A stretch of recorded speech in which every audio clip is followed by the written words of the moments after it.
ang kalakasan namin, malalapitan at kaligayahan. Dumating man ang pagsubok, walang makapaghiwalay, walang maikukumpara sa pag-ibig mo.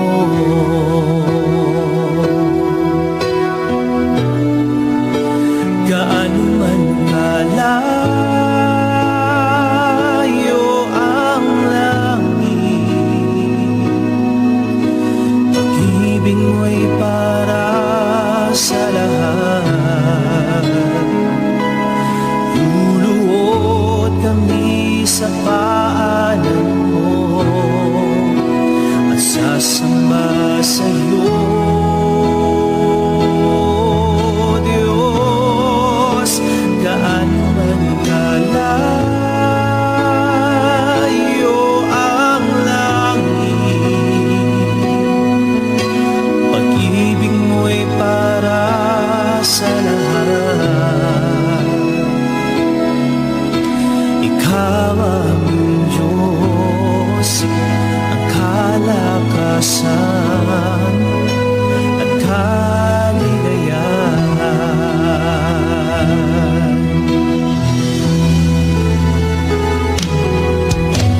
Ikaw ang kalakasan namin, malalapitan at kaligayahan. Dumating man ang pagsubok, walang makapaghiwalay, walang maikukumpara sa pag-ibig mo.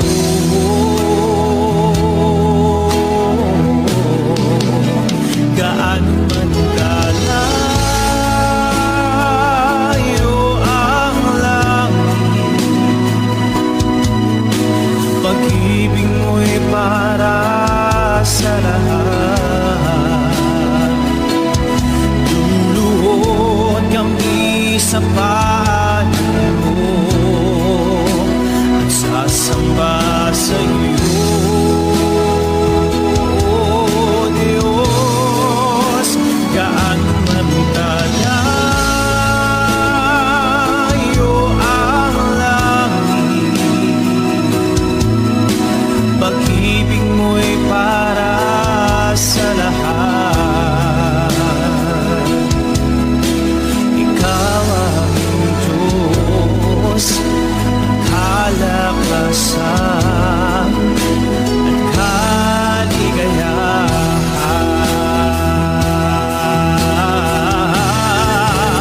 Gaano man kalayo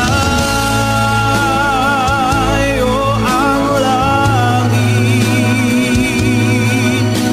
pag-ibig mo'y para sa lahat. Luluhod kami sa paanan mo at sasamba sa'yo, Diyos. Gaano man kalayo ang langit, pag-ibig mo'y para sa lahat. Ikaw aming Diyos, ang kalakasan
Jesus is Coming Again program. Jesus is Coming Again program. Isang programa na naglalayong dalhin ang pag-asa, biyaya, pag-ibig at kaligtasan ng loob ng dakilang Diyos sa bawat isang sa Kanya ay sumasampalataya. Jesus is Coming Again program. Sa Jesus ay darating at di magluluwat siya'y darating. Kaibigan, humanda kang siya ay salubungin. Inyong makakasama at mapapakinggan Evangelist Cesar Diaz Dizon Jr.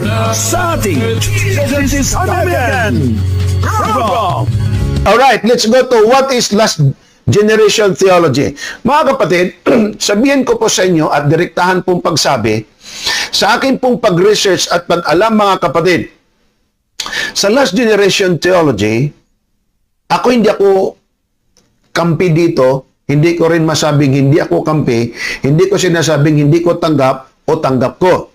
Kasi kung akin pong pag-aralan, napagagandang mga aralin ang kanilang mga itinuturo, bagay kung iyon namang basahin sa Biblia, Spirit of Prophecy, kahit basahin pa ninyo mga kapatid sa Biblia o kaya sa ating pong fundamental beliefs, nandoon. Kailan po, gusto ko ipauna sa inyo. Sa pag-inog ng panahon, marami na silang itinuturo na wala sa Biblia. Mag-ingat po tayo. Hindi po ako mga kapatid kontra dito. Tanggap ko po ang maraming aral. Kailang sa maraming aral sa pag-inog ng panahon. Isipin nyo, 1800 pa. Ngayon, 2025 na. Marami nang papasa-pasa, padagdag, hanggang ginawa isang libro na kung basahin nyo at suriin, hindi ito ang sinabi ng Biblia. Isa-isahin natin mga kapatid. Ano po ang last generation theology? Ayon po sa Last Generation Theology sa Encyclopedia Wikipedia, Last Generation Theology Dictionary Form, Last Generation Theology, ito mga kapatid ang mga bases. So inyo lang pong puntahan niya ang mga website na yan, inyo pong makita kung ano ang definition at ano ang pananampalataya, core values, kahit pa mga negatibong mga aral ng Last Generation Theology, doon po ninyong makita. Ako po'y magbabasa, hindi po sa ganang aking kagustuhan. Ito po ha, ibig sabihin, hindi ko po dadagdagan, babawasan. Kung ano nakasulat dyan, yan po yon. Pakinggan po ninyo mga kapatid. Siya nga po pala, mauna ko pong masabi to sa inyo. Mga kapatid ko at mga kaibigan, hiling ko lang po sa inyo, lalo tigit sa mga Seventh-day Adventist. Nagtataka lang po ako. Pagka merong bagong theology, makaabot sa Pilipinas, pinagkakaguluhan, nag-aaway, may pamaniwala, mayroong hindi, may maniwala. Ito nagsasabi, kung hindi po sila magkasundo, nag-aaway na, parang hindi magkakapatid. Ano naman ang iyong pwedeng ipilit sa taong ayaw makinig sa iyo? Hindi na nga makinig, ginagusto ikaw, pipilitin mo pa siya sa mga bersikulo. Itigil nyo yan. Una sa lahat, ang Espiritu, ang Diyos hindi natutuwa. Bakit? Ang iba pagka mag-comment mga kapatid, pangit na. Meron na doong magpadala ng emoji na pinagtatawanan ang isa. Ang isa naman na inis, so banat ng banat, kahit alas 12 ng gabi, baliktaran, baliktaktakan pa ng mga komento, bandang huli, wala nang mga sinasabing matino. Mukhang baka, mukhang unggoy, kung ano-ano pa. Sinong natutuwa niyan? Hindi Diyos. Si Satanas ang natutuwa. So please, mga kapatid, pag halimbawa may doktrinang hindi mo naman natatanggap, just stop it. Huwag mong tanggapin. Huwag kang makipag-away sa mga taong namimilit sa iyo. Bakit? Pati kaligtasan mo magiging delikado. Bakit di mo nalang iluhod at idalangin sa Panginoon kaysa pilitin mo yung kapitbahay mo, kaibigan mo, kapwa Adventist na nagkaroon tuloy kayo ng gap sa isa't isa. Mga kapatid, it's not about what you share. After all, how you behave as being Christian. Ayon po dito sa Last Generation Theology, the Last Generation Theology, LGT or Final Generation. By the way, maraming tawag sa grupo nila mga kapatid o sa theology nila. So tinawag LGT o Last Generation Theology o tinawag ng Final Generation Theology o tinawag ng Final Generation o tinawag din silang The Remnant. Ibig sabihin, sa pag-inog ng panahon, marami po ang tawag sa kanila. Kung inyo pong pansinin, mahal kong mga kapatid at mga kaibigan, ito po ang patuloy. Final Generation Theology is a religious belief that a group of people often referred to as the remnant will obtain moral perfection. So ang kanila po mga kapatid sa Last Generation Theology, sila daw ay magtatamo ng perfection. Okay? Perfection. Walang bahid ng pagkakamali, wala lahat. Perfect sila. Okay? And stop sinning. Ako gusto ko itong moral perfection, bakit hindi? Stop sinning, gusto ko yan mga kapatid, bakit hindi? Prior to the second coming of Jesus, they believe that the close of human probation has been delayed by sin and unbelief in Laodicean church. Actually mga kapatid, sa totoo lang, na-delay ang pagparito ng Panginoon hindi sapagkat sa kasalanan ng tao o sa hindi paniniwala ng tao, sa biyaya ng Diyos kasi ayaw niyang mapahamak ang tao. Sunod, but can be accelerated. So, pwede ka rin umangat, accelerated through their consistent living of holy lives. Dito mga kapatid, kung inyo pong mapapansin, at akin po itong babasahin sa inyo, na ikaw ay merong sariling pamumuhay na dapat patunayan mo sa buong mundo, ikay banal, hindi nakakasala, ikay namuhay bilang isang taong banal sa harapan ng Diyos, at sa pamagitan ng iyong sariling mga gawa, ikaw ang mag-vindicate. Ibig sabihin na ipagtatanggol mo, na iwawagayway mo ang karakter ng Diyos. Ng Diyos ay totoo at banal, hindi tama ang mga akusasyon ni Satanas. So, ang tanong, magagawa mo ba ito sa sarili mo? Magagawa mo ba ito para lang sa iyong kapakanan? Ito ang malaking tanong mga kapatid. Isa-isahin po natin to ha. Ayon po sa Last Generation Theology na mabasa po nyo sa Encyclopedia Wikipedia, Free Encyclopedia, pakinggan nyo pong maigi. Maganda po ito. Last Generation Theology or Final Generation Theology is a religious belief regarding moral perfection achieved by sanctified people. So sino pong naka-achieve nito? Mga tao daw. In the last generation before the second coming of Jesus, it was a concept that had its origin in the beliefs and teachings of the Seventh-day Adventist pioneers. So, ang kanilang paniniwala, itong last generation theology, ito ng theology nila, theology daw ito ng mga pioneers sa panahon pa ng mga sinauna. So, sila Boro, Byington, sila Ellen White, James White, Hiram Edson, at iba't iba pa mga kapatid. Now, ito yung claim nila, na ito daw ay mga turo ng mga pioneers noon. Pero mismo ang mga kagrupo nila, ito naman yung sinasabi. Some claim, ang claim po ng ibang membro ng LGT, ito is related historic Adventism. But as one supporter claims, so ang claim naman ng ibang supporter, ang claims nila, it differs in that it form an extension of development of historic or mainstream Adventist belief. Ang kanilang paniniwala, galing dito sa historic o mainstream Adventist. But other people believe itong pinanggalingan or takes them to their logical conclusion. Ang conclusion naman pala nitong LGT, it has similarities to the teachings of John Wesley. Ang tanong, sino si John Wesley? Hindi to Seventh-day Adventist. Si John Wesley, isang Sunday keeper mga kapatid. Ito yung nag-umpisa sa Wesleyan Church.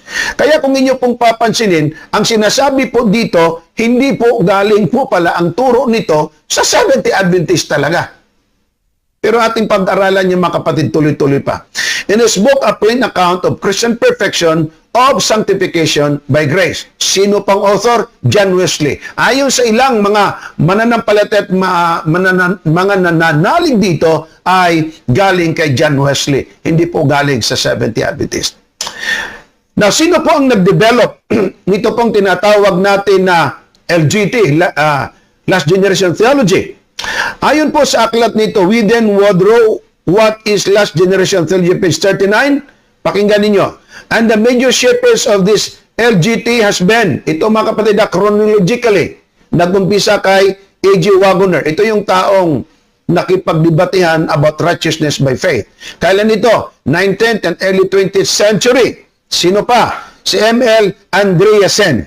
Ito mga kapatid, nasa mga taon nitong 1930, 40, 50, hanggang 60. At siya'y nagiging isa pong very influential person hanggang sa mid-20th century. Si Herbert Douglass, si C. Mervyn Maxwell, mid-20th to early 1st century. And then contemporary po dito figures as si Dennis Prevey, Kevin Paulson, at saka si Larry Kirkpatrick. So, ibig sabihin, marami na pong mga pasalin-salin ito mga kapatid, depende sa takbo ng panahon. Hanggang ngayon sa ating kapanahonan. Sino po nag-develop dito? At ano po ang kanilang turo? Ayon pa sa kanilang turo, ito yon. God's vindication, ibig sabihin, may pagtatanggol mo, masabi mo ang Diyos mabuti at ang Diyos nga naman ay sapat at dapat siyang sambahin sa Espiritu at katotohanan sapagkat na-vindicate siya. Sa anong pamaraan ma-vindicate daw ang Diyos?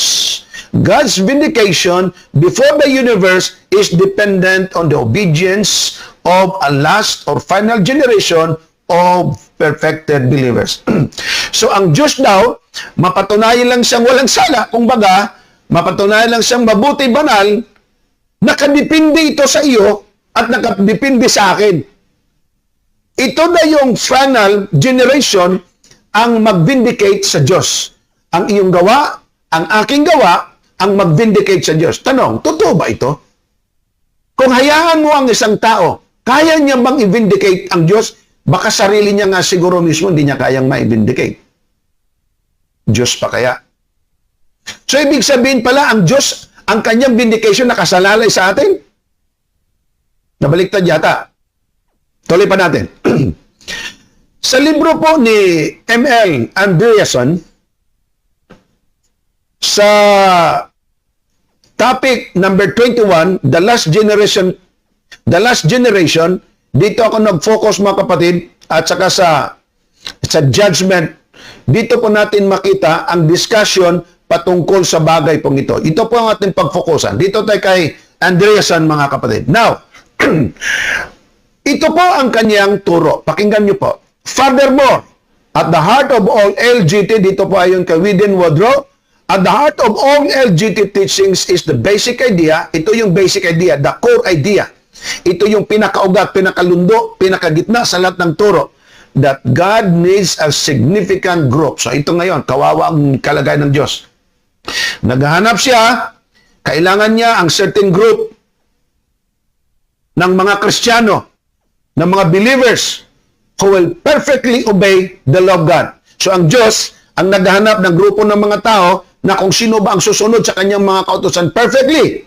At kung nasunod ito ng mga tao, and when God finds such a perfect remnant group, nasumpungan na ng Diyos, na banal itong grupong ito, it will effectively, ito mga kapatid, epektibo, by faith, refute Satan's challenge. So, ibig sabihin, si Satanas at ang Diyos may challenge. Sabi ni Satanas, wala.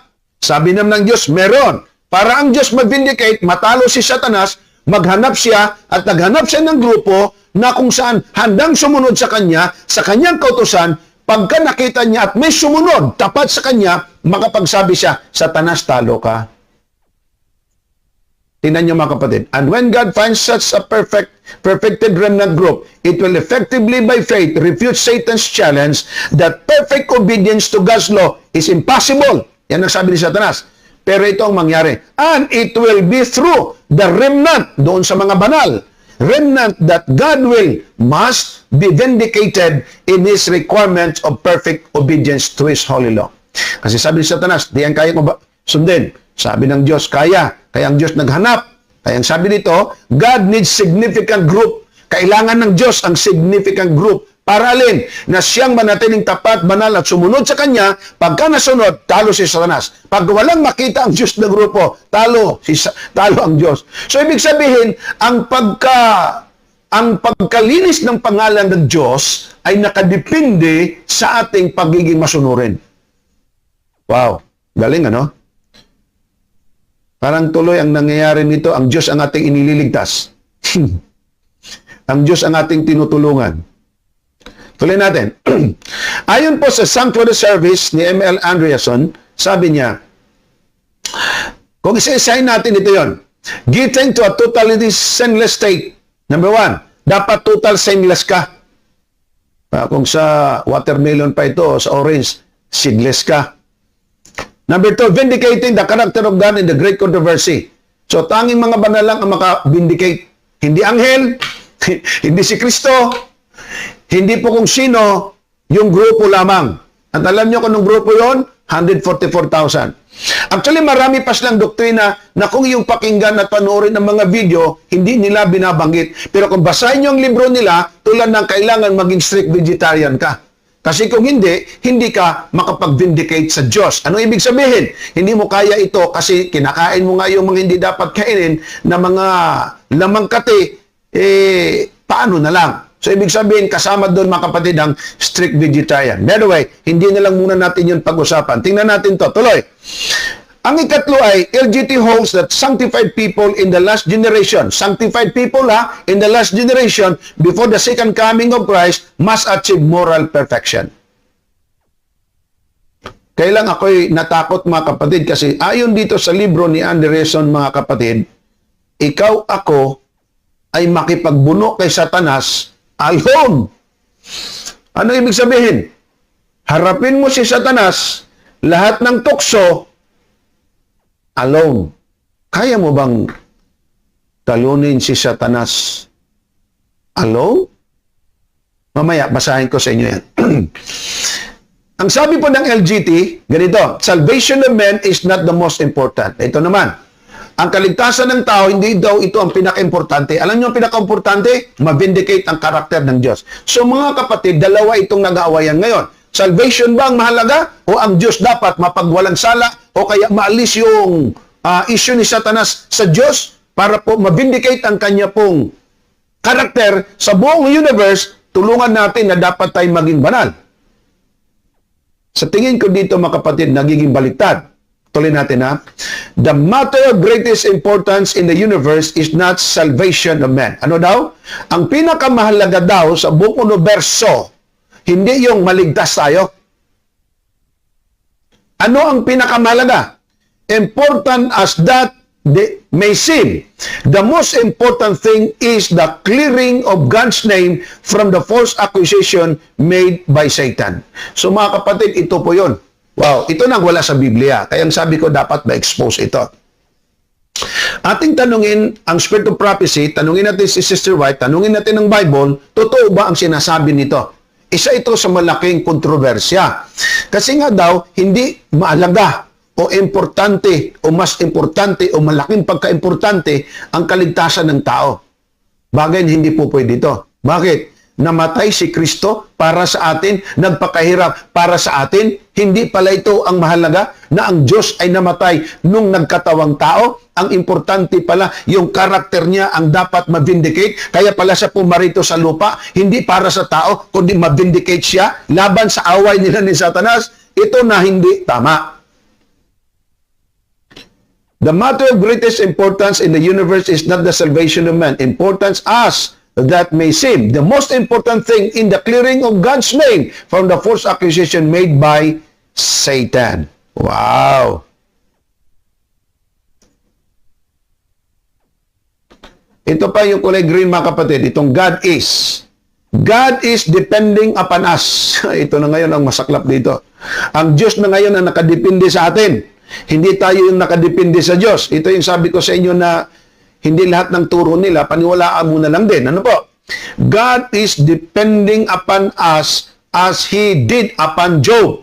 In His confidence will place. So dapat ang Diyos may confidence sa kay Job, may confidence sa iyo, sa akin, sa ating lahat. Sapagkat, bakit? Ang paglinis ng pangalan niya, nakadepende sa atin. Kita yun mga kapatid. Ito yung malaking problema. Sandali muna. Mga kapatid, pwede bang mag-message kayo sa akin kung kayo po ba'y nakikinig ngayon? Naintindihan niyo po ba yung malaking problema sa LGT? Na ang Diyos pala ay nakadepende sa atin, hindi pala tayo ang nakadepende sa Diyos. Ang Diyos pala ang naghahanap kung sino mag-vindicate ng kanyang pangalan. At kung mayroong mag-vindicate ng kanyang pangalan, pwedeng sabihin niyo, Satanas, talo ka. At ang confidence pala ng Diyos ay inilagay niya sa balikat ng kanyang kung sino man ang mga tapat na yan. Wow! Ito, it is a wonderful privilege vouchsafe these people to help clear God's name by our testimony. So mga kapatid, sa puntong ito, hindi na tayo ang tinutulungan ng Diyos. Ang Diyos na ngayon ang tinutulungan natin. Maniwala ba kayo dito sa puntong ito? Wow! Malaking problema to mga kapatid. Ang Diyos na ngayon ang naghanap ng tulong sa mga taong rebelde, sa mga taong makasalanan para matulungan siyang ma-vindicate ang pangalan niya. Wow! Ito pa ang sagot naman ni Sister White sa lgwhite.org website salvation, the ultimate objective of salvation is the restoration of God's image in human. Okay, hindi yung vindication ng kanyang character. The eradication of sin from the universe, the confirmation of God's infinite love and justice to the eternal satisfaction of all created beings, and the establish of the universe and everlasting peace and security. So yun ang pinaka-objective ng salvation binigay ng Diyos. Ito, pakinggan niyo mapatid. Ellen G. White, Christ's sacrifice on the cross indeed vindicated God's character. Pakinggan niyo ha, hindi yung ating ginawa ang mag-vindicate sa Diyos. Hindi yung ating kabanalan ang mag-vindicate sa Diyos. Hindi yung ating mabubuting gawa ang mag-vindicate sa Diyos. Ayon kay Sister White, ito yung pamaraan ng Diyos kung paano ma-vindicate siya sa great controversy between good and evil. Number 1, revealing God's love. Wow, that's I like. That's what I want. Christ's sacrifice demonstrated God's love for humanity. Kasi ang sabi ni Satanas, hindi totoo. Si Satanas nagsabi, mga kapatid, kaya sabihin natin na, ang sabi, ang Diyos pagka nagkasala ka, papatayin ka. No! Ang Diyos ng katawang tao, namatay upang ang tao ay mailigtas. This is the greatest demonstration ng Diyos manlalalang. Ang taong nagkasala at nagrebelde, siya pang kanyang pinarituhan upang ang tao ay mailigtas. That's vindication. Ayon sa spirit of prophecy. Number 2, establishing the law's perpetuity. Ibig sabihin, ang kautusang bali ni Satanas, ang kautusang isinawalang bahala ng mga tao, ito hindi matigil at hindi to pwedeng baguhin ng Diyos, hindi to pwedeng palitan ng Diyos, kundi ang kautusan, mga kapatid, ay mananatili. At dahilan dito, hindi binago ng Diyos ang kautusan, kundi siya namatay upang ang mga tang lumabag sa kautusan ay muling maibalik sa Diyos through Christ's blood. Look at this. Christ's death on the cross established the perpetuity of God's law, revealing the nature and the result of sin. Sabi kasi ni Satanas, hindi kayang sundin ang kautusan ng Diyos, pero nasunod ni Kristo sa kanyang pagiging tao sa lupang ito. At kasama pa sa maraming mga apostol at mga propeta at iba pang mga banal na mga tao, nasunod nila ang kautusan ng Diyos. Tayo naman, nagpapatuloy sa pagsunod. Number 3, ito, refuting Satan's charges. Anong mga charges ni Satanas? Christ's sacrifice refuted Satan's charges that God's law is faulty and that His government is tyrannical. Ibig sabihin, yung sabi ni Satanas, God is tyrant, ito'y napatunayan ni Kristo sa kanyang kamatayan sa krus at sakripisyo, hindi totoo. Lahat ng mga charges ni Satanas na ang kautusan ng Diyos ay hindi masunod, sinunod ni Kristo, ito yung sinabi ni Sister White, sa pamagitan ng sakripisyo ni Jesus Christ, God the Father was vindicated. Hindi tayo. Sino ba tayo mag-vindicate? Mga mukha nating to, hindi to kaya mag-vindicate. Kaya mga kapatid, kung atin pong titingnan, hindi po pwede. Si Christ's sacrifice refuted Satan's charges that God's law is faulty and that His government is tyrannical. Hindi, mga kapatid, tayo. Number 4, manifesting God's character. Ito na, ipinakikita ni Kristo ang ugali, karakter ng Ama. Sa anong paraan? Christ's life and sacrifice manifested God's character to the universe, demonstrating His paternal love, mercy, and goodness. Then Christ, through Him, by Him, and His blood and sacrifice, His total submission to the Father, vindicate God's character na ang Diyos pala, Ama, ay pwedeng masunod. And it was emulated with many believers, according to the Bible. Number 5, providing redemption. Ito ang pinaka-sukdulan ng lahat. Siya Diyos, nagkatawang tao, namatay at nagpakasakit sa krus ng Kalbaryo, namatay inilibing, after 3 days na buhay, 40 days after, umakyat sa langit, na may pangako na siya'y babalik. Christ's sacrifice is the one who vindicate God the Father, hindi tayo. Providing redemption. By becoming a substitute for humanity, Christ provided redemption and reconciliation between God and humanity. This redemption, ito kaliblo, this redemption vindicates God's character by showing His willingness to forgive sinners and to restore them to His favor. Saan kayo makabasa sa Biblia, mga kapatid, na ang mabubuting gawa natin ang siyang mag-vindicate ng karakter ng Diyos Ama? Walang ganun. Si Sister White ay nagsabi sa atin, this redemption through Christ vindicates God's character. not us. Walang maasahan ng Diyos sa atin, mga kapatid. Pero hindi ibig sabihin na yung mga maliligtas ay hindi po magiging trophy kay Kristo at ng Diyos Ama na kaya palang sundin ang kautusan. Yes, but we are not the one to vindicate God. Hindi tayo ang magpawalang sala. Hindi tayo ang magsabing, ang Diyos Ama, walang kasalanan, walang mali. Mali yung kay Satanas na lahat ng sinasabi niya kasi kami mismo nakasunod. No. Nakasunod man tayo, it was because of Christ. Nakasunod man tayo to the help of the Holy Spirit. Wala tayong maipagmayabang kahit 1 inch pa. Christ's sacrifice vindicated God's character. Saan ito mabasa? Desires of Ages, pages 25, 22 to 25. Desires of Ages, 493 to 400. Ito mga kapatid sa ibaba. By revealing His love, establish the law of perpetuity, refuting Satan's charges, manifesting God's character, and providing redemption for humanity. It was Christ, not us. Ito. Matindi ito. The cleansing of sanctuary is dependent upon the cleansing of God's people. So daw, ang pagkalinis ng langit, depende daw ito kung paano malinisan ang tao. Pakinggan ninyo. The cleansing of sanctuary in heaven is dependent upon the cleansing of God's people on earth. Kapatid, tandaan ninyo. Ang pagkalinis mo, pagkalinis ko unang sanctuary na kumakatawan kay Kristo, mahal ko mga kapatid, hindi nakadepende sa atin. Nakadepende ito lahat kay Kristo. In and out, loob o labas man, it always points to Christ, not us. Tayo kamo yung nilinisan. Tayo kamo yung pinatawad. Tayong nilinis at pinatawad, tayo mag-vindicate sa Diyos. Magiging imposible ito, mga kapatid. Ito pa.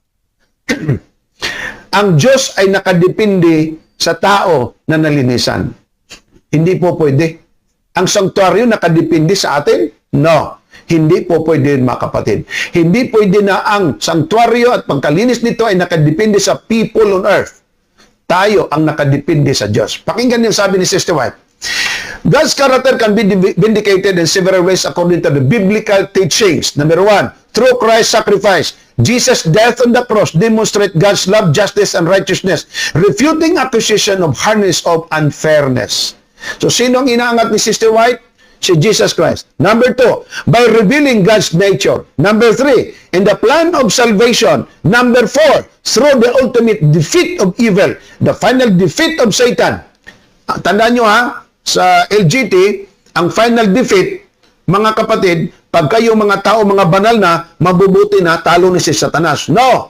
Ayon kay Sister White dito, the final defeat, final to mga kapatid, the final defeat of Satan and eradication of sin will vindicate God's character, providing His sovereignty and justice through what? Through the ultimate sacrifice of Jesus. Number 2, demonstrating God's justice and mercy. God's actions throughout history, including judgment and mercy, demonstrate His commitment to justice and righteousness. Wow! Not us, mga kapatid. Ito, saan mabasang mga libro? Ito mga libro na ito, mga kapatid, may dinagdag pa ako dito, at least mga Patriarchs and Prophets, 4. Tapos may dinagdag akong 4. His only permits by Troy Edwards, The Big Picture of the Old Testament, then Vindicating God's Ministries, Restoring the Biblical Truth, Sermons on Biblical Studies, sa pamagitan po ni Dr. Martin Lloyd-Jones. Now, ito pang sinabi ng Last Generation Theology. Through the last generation of saints, God stands finally vindicated. Through them, He defeats Satan and wins His case. So, ang punto ganito. Ito yung grupo ng mga tao. Sa pamagitan ng grupo ng mga taong ito, na naniniwala sa Diyos, talo si Satanas.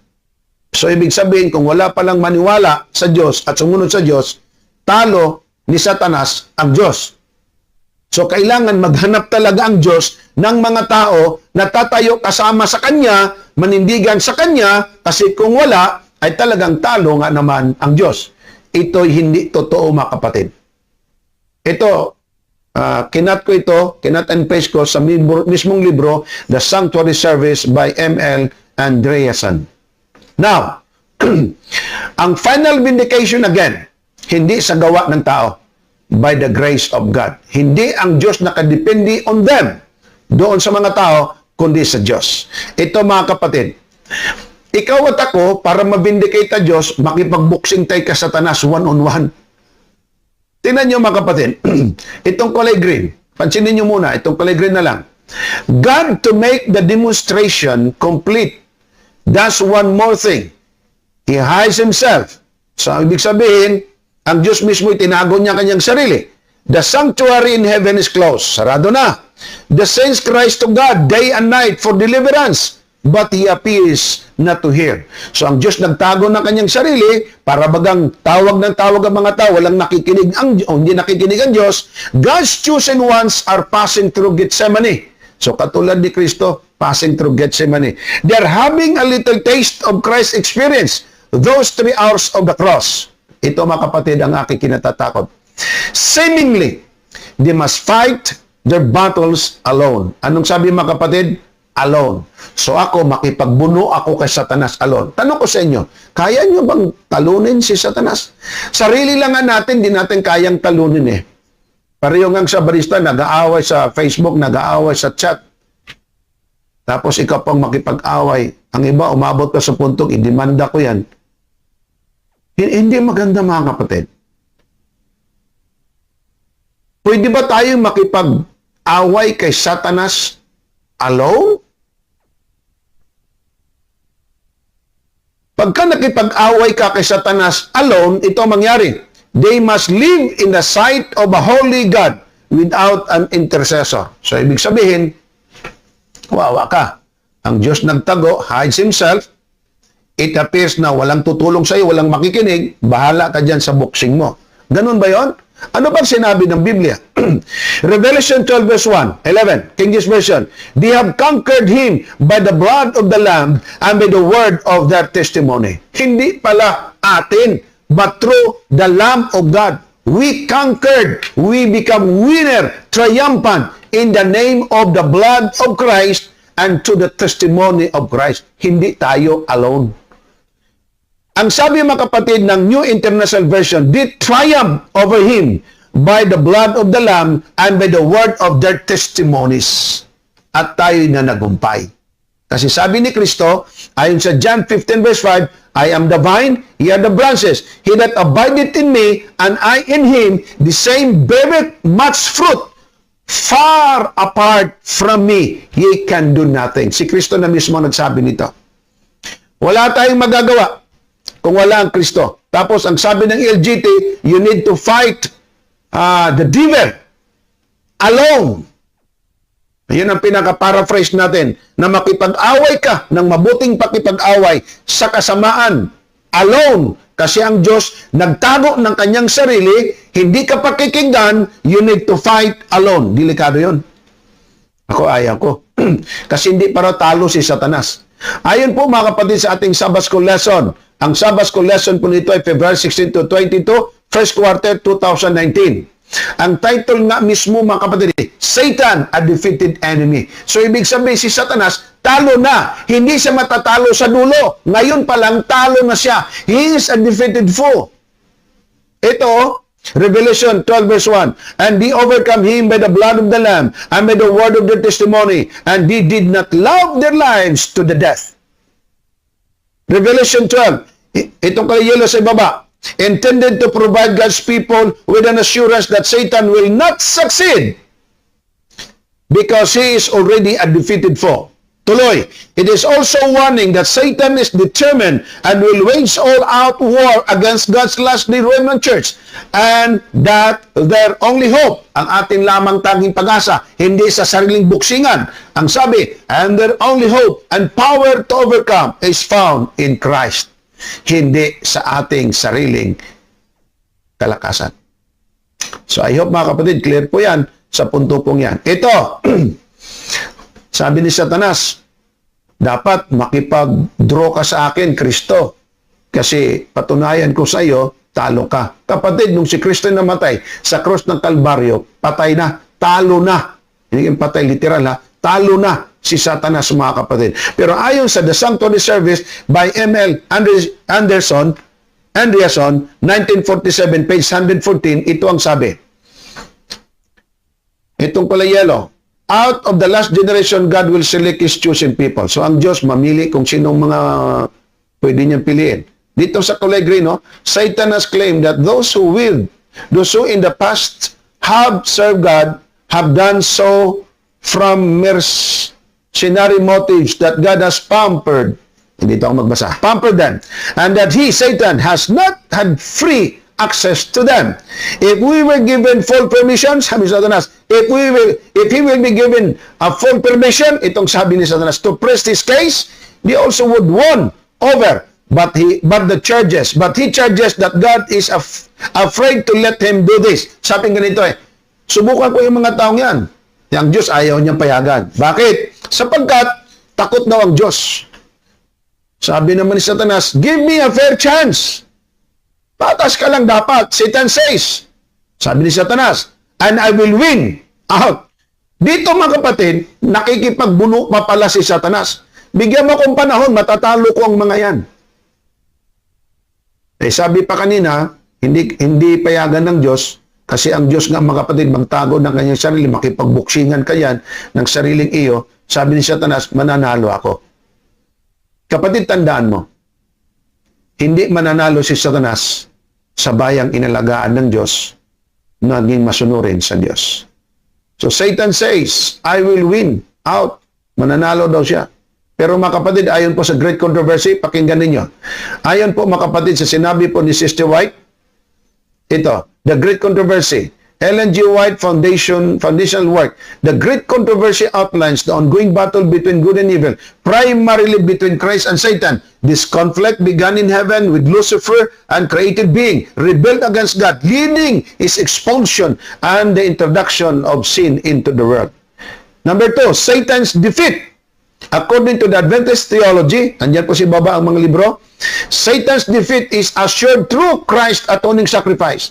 The moment Christ died on the cross, Satan's power was broken. Hindi po pwede na tayo, pipiliin mo na yung 144,000 kung sino yung mga banal, ito yung gagamitin ng Diyos para matalo si Satanas. Si Kristo nung napako sa cross at namatay, sabi ni Kristo, it is finished. Tapos na ang kaaway. Ang kanyang hinihintay mga kapatid ay ang tinatawag natin judgment time na lang. Satan's power, yan po mga kapatid, Satan's power was broken and he was rendered powerless to deceive humanity. Just believe in Jesus Christ. Number 2 is spiritual warfare. The Adventist views recognize that while Satan is a defeated foe, he remains active in the world, seeking to lead people away from God. However, believers are encouraged to remain vigilant and rely on the Holy Spirit for protection and guidance. Kaya nga tayo, mahina tayo. We need to rely on God, to the guidance of the Holy Spirit, that we need to be protected. Tapos tayo pa ang makipagbuksing kay Satanas one-on-one, tapos i-vindicate natin ng Diyos, kasi tayo lang ang tanging pag-asa ng Diyos. That's not gonna happen. Hope and assurance. Ang sabi mga kapatid, in summary, Ellen G. White teaches affirm that Satan is a defeated foe, having been cast out of heaven and ultimately defeated by Christ's sacrifice. Where? On the cross. Yun po yun mga kapatid. Ito pa ito, dito ako natakot pa dito sa LGT na ito mga kapatid. Kasi ang term na ginamit niya, seemingly. Tingnan din ninyo sa Webster Dictionary o kaya mga kapatid sa Collegiate Dictionary at iba pang dictionary kung anong meaning ng seemingly. Basahin natin ito sa bandang ibaba mga kapatid. God, to make the demonstration complete, does one more thing. He hides himself. So, nagtago daw ang Diyos. The sanctuary in heaven is closed. The saint cries to God day and night for deliverance, but he appears not to hear. So, ang Diyos di makikinig. Dito sa kulay pula, seemingly, they must fight their battles alone. Kung baga mga kapatid, marahil, mangyari pero hindi tiyak, tayo makipag-away kay Satanas individually, battles alone. They must live in the sight of a holy God without intercession. Alam niyo kapatid kung ano ibig sabihin ng seemingly? Ang seemingly mga kapatid, ayon po sa dictionary ng Cambridge Dictionary, seemingly means appearing to be something without really being that thing. Ibig sabihin, palapalagay lang. Isipin mo, palapalagay lang pala, seemingly, tayo makipag-away kay Satanas one-on-one, kung baga. Tapos, ang term ginamit, seemingly. Example ng seemingly. It is used to describe something that appears, para bagang pinalalabas mo nandyan, to be true, totoo yan, real, but may not actually be so. Pero hindi naman pala. Para bagang, ikaw mga kapatid, naglalagay ka ng parang goggles, gano'n, ano? Yung mga cyber wars, nilalagay, dami yan dito, meron kami dito. Ilalagay mo mga kapatid, pag pindot mong gano'n, para kang napunta sa ibang dimension. Nakipag-away ka siguro doon sa mga, kung anong mga pinagpipinsing mo dyan, seemingly nandyan. Pero ang totoo nun, wala yun. Kung alisin mo, wala pala. Ang term niya seemingly, bakit ito'y mahalaga? Sapagkat sabi niya, seemingly, they must fight their battles alone. Hindi ito totoo. Bakit? Sa Biblia, mga kapatid, walang seemingly na parang oo, parang hindi. You need to be true. You need to be honest. You need to be strong on that point. Bakit ko sinasabing mahalaga itong seemingly? Sapagkat sila nagtuturo, pero ang kanila pong mga tinuturo, ginamitan ng salitang seemingly. Marahil sila makipag-away, sa away na ito, mag-isa lang. That's not good. So ayon sa dictionary ng Cambridge University Dictionary, appearing to be something, especially when this is not true. He remains confident and seemingly. Ito pa. Seemingly in adverb, in appearance, but not necessarily in actuality. So mga kapatid, sila pala mismo, sa kanila pong itinuturo sa LGT, sabi ay, seemingly, makikipag-away ka diyan kay Satanas alone, so sila mismo ang nagsasabi ng ganon, bagay na hindi naman yan pinahintulutan ng Biblia. At walang ganon tayo. So mga kapatid, yung pong mga punto nila sa last generation theology na ang belief nila getting to a totally sinless state sapagkat kailangan magiging wala kang sala para ang Diyos ma-vindicate. Number 2, vindicating the character of God is the great controversy. So ang mahalaga daw, yung ma-vindicate na yung karakter ng Diyos, hindi mas mahalaga o hindi mahalaga yung kaligtasan ng tao. Ito ngayon baliktad. Bakit? Lahat ng treasure ng heaven na nawala kasi ang Kristo o nawala sapagkat ang Kristo ay bumaba sa lupa at namatay para sa atin. Ang lahat ng mata sa langit nakatutok doon kay Kristo tapos sabihin na hindi ito ang importante. Ang importante, matulungan ng Diyos ma-vindicate ang kanyang karakter. After all, who are we to vindicate God? Number 3, LGT holds the sanctified people in the last generation before the second coming of Jesus Christ. Dapat sanctified. Ang nakakatakot dito, yung sanctification, sariling proseso, method, pagsusumikap. Number 4, must achieve moral perfection. So, ang mga taong ito, mga perfect. Mga perfect, mga kapatid. Ang puntong ito nangyari sapagkat, mga kapatid, sinasabi nila na ito ay dapat mangyari sapagkat tayo ang mag-vindicate sa Diyos. So, mga kapatid, ang tanong, may nakita ba kayong suliranin dito? Again, sabi ko sa inyo, hindi lahat ng sinasabi ng LGT mali. Maraming tama, and I appreciate that. And I'm studying and learning from it. Pero mga kapatid, hindi lahat ng turo nila ay tama. Wala itong pinagkaiba sa sinabi ko sa inyo na si Joel Maso, marami siyang tinuturo na tama, pero mga kapatid, doon lang sa Ephesians chapter 3, 6, 7, 8, and 9, sa kaniyang mga turo, mga kapatid, makita mo nang hindi po talaga tama. Twisted ang mga punto, may mga isa pa, dalawa, hindi po lahat. Hindi mo naman kailangan mag-deceive ng tao na 100% gawin mong mali o 50%. Isa lang, dalawa, tatlo lang, maiba ng mga kapatid. Tandaan ninyo, ang lason na tayudan, hindi mo kailangan mga kapatid ang isang kutsara. 2 patak, 3 patak lang, mangingisay ka na sa tayudan na yan. Ang kasalanan, same ganyan mga kapatid. Hindi kailangan na tinatawag lahat gawing mali. 1, 2, 3 lang. Dapat ay manalangin sa Diyos. Makita natin kung anong totoo. Again, mga kapatid, wala akong problema, LGT man yan, LGBTQ, kung ano man. Sorry with that. As long sumunod lamang dito sa 3. Ito bang LGT doctrines at core doctrines nila na ayon sa Biblia? Tanggapin ko. Naayon ba sa fundamental beliefs? Tanggapin ko. Naayon ba sa Spirit of Prophecy? Tanggapin ko. Pag hindi ayon sa sinabi ng Spirit of Prophecy, fundamental beliefs, lalo na sa Biblia, hindi ko tatanggapin yan. Di modo, ikaw ako hindi dapat mag-away. Kasi bakit? Sa pag-aaway ninyo, lumalabas lang tuloy kung anong klaseng tao rin tayo. Hindi tayo dapat mamilit sa taong una sa lahat ayaw namang makinig sa atin. mas mabuting makinig tayo sa sinabi ng Biblia sapagkat yun ang tama at nararapat. Mga kapatid, may tanong ako sa inyo. Tayo po ba ay na-bless ating pag-aaral nito? Pag-aaralan pa po natin ito sa susunod mga kapatid. At sabi ni Brother Jerry Colungan Silino, good morning Pastor po. Maliwanag po, mabuhay po kayo. God bless po mga kapatid sa inyo pong comment. Huwag po niyo ipagdamot yung comment nyo. Mag-message naman kayo sa akin. Huwag niyo sabihin na, nanonood po kami, Pastor. Ay, hindi man lang kayo nag-comment. Ni pangungumusta nga. Wala, no? So mga kapatid, marami pong salamat. Ako po yung kapatid kay Cristo Evangelist Dizon ay nagpapasalamat sa patuloy ninyong pagsubaybay. Share po natin ang salitang ito. God bless us all. This is my prayer. Tayo po'y manalangin. Ama, salamat po sa inyong mga dakilang salita. Purihin po kayo magpakailan-kailanman sapagkat kayo ang Diyos ng aming pinaglilingkuran.